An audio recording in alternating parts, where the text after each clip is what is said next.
എല്ലാ വിദ്യാർത്ഥികൾക്കും പുതിയൊരു വീഡിയോയിലേക്ക് സ്വാഗതം. ഈ വർഷത്തെ കേരള യൂണിവേഴ്സിറ്റി ഡിഗ്രി പ്രവേശനത്തിനുള്ള സെക്കൻഡ് അലോട്ട്മെൻറ്റ് ലിസ്റ്റ് നാളെ പ്രസിദ്ധീകരിക്കും.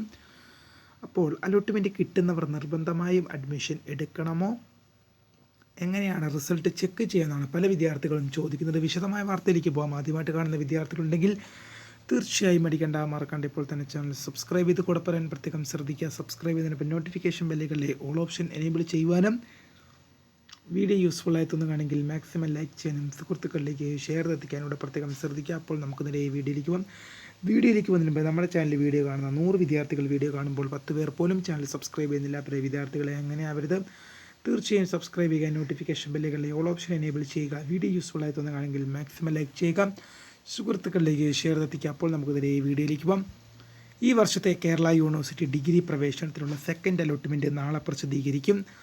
അപ്പോൾ പല വിദ്യാർത്ഥികളും ചോദിക്കുന്നതാണ്, അലോട്ട്മെൻറ്റ് കിട്ടിയാൽ, അതായത് ഫസ്റ്റ് അലോട്ട്മെൻറ്റ് സീറ്റ് കിട്ടി, മാൻഡറ്ററി ഫീ അടച്ച് ബുക്ക് ചെയ്തു, സെക്കൻഡ് അലോട്ട്മെൻറ്റിൽ അഡ്മിഷൻ ലഭിച്ചാൽ അഡ്മിഷന് ഹാജരാകണമോ എന്നത് നിങ്ങൾ കോളേജിൽ റിപ്പോർട്ട് ചെയ്യണമെന്ന് ചോദിക്കുന്നുണ്ട്.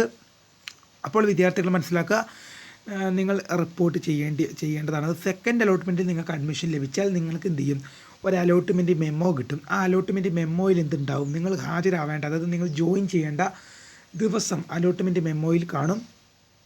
ആ അലോട്ട്മെൻറ്റ് മെമ്മോയിൽ കാണുന്ന രീതിയിൽ നിങ്ങൾ എന്ത് ചെയ്യണം, കോളേജിൽ ജോയിൻ ചെയ്യണം. അഥവാ നിങ്ങൾക്ക് എന്ത് ചെയ്യാൻ പറ്റിയില്ല, അഥവാ നിങ്ങൾക്ക് ആ പറയുന്ന ദിവസങ്ങളിൽ ജോയിൻ ചെയ്യാൻ പറ്റാതെ വന്നു കഴിഞ്ഞാൽ നിങ്ങൾ അതാത് കോളേജ് പ്രിൻസിപ്പൽമാരെ അറിയിക്കേണ്ടതാണ്. ജോയിൻ ചെയ്യാൻ പറ്റാതെ വന്നു കഴിഞ്ഞാൽ, അല്ലെങ്കിൽ നിങ്ങളുടെ പേര് നോൺ ജോയിനിങ് ലിസ്റ്റിൽ നിങ്ങളുടെ പേര് ഉൾപ്പെടുത്തുന്നതായിരിക്കും. നോൺ ജോയിനിങ് ആയിട്ട് രേഖപ്പെടുത്തും. പിന്നീട് അടുത്ത അലോട്ട്മെൻറ്റുകളിൽ അവർ നിങ്ങളെ പരിഗണിക്കുന്നതുമല്ല. അതുകൊണ്ട് തന്നെ അലോട്ട്മെൻറ്റ് ലഭിച്ചാൽ നിങ്ങൾ ഹാജരാവണം. ഇനി പല വിദ്യാർത്ഥികളും ചോദിക്കുന്നുണ്ട്, സെക്കൻഡ് അലോട്ട്മെൻറ്റിൽ ആദ്യമായിട്ടാണ് സീറ്റ് ലഭിക്കുന്നതെങ്കിൽ എന്ത് ചെയ്യും?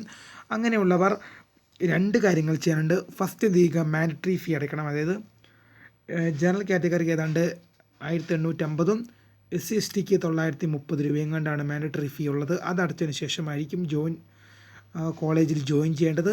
അവരും എന്ത് ചെയ്യണം, ആ പറഞ്ഞ ഡേറ്റിനുള്ളിൽ കോളേജിൽ ജോയിൻ ചെയ്യേണ്ടതാണ്. അപ്പോൾ റിസൾട്ട് എങ്ങനെ പരിശോധിക്കാമെന്ന് നോക്കാം. കേരള യൂണിവേഴ്സിറ്റി ഒഫീഷ്യൽ വെബ്സൈറ്റിൽ പ്രവേശിക്കുക. ശേഷം FIUG CAP എന്ന ലിങ്കിൽ ക്ലിക്ക് ചെയ്യുക.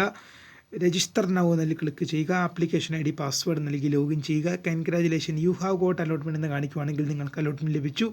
Sorry, you have no allotment എന്ന് കാണിക്കുവാണെങ്കിൽ നിങ്ങൾക്ക് അലോട്ട്മെൻറ്റ് ലഭിച്ചില്ല. ഇങ്ങനെയാണ് പരിശോധിക്കുക. കാത്തിരിക്കാം ഏറ്റവും പുതിയ അറിയിപ്പുകൾക്ക് വേണ്ടി പുതിയ വീഡിയോ കാണാം.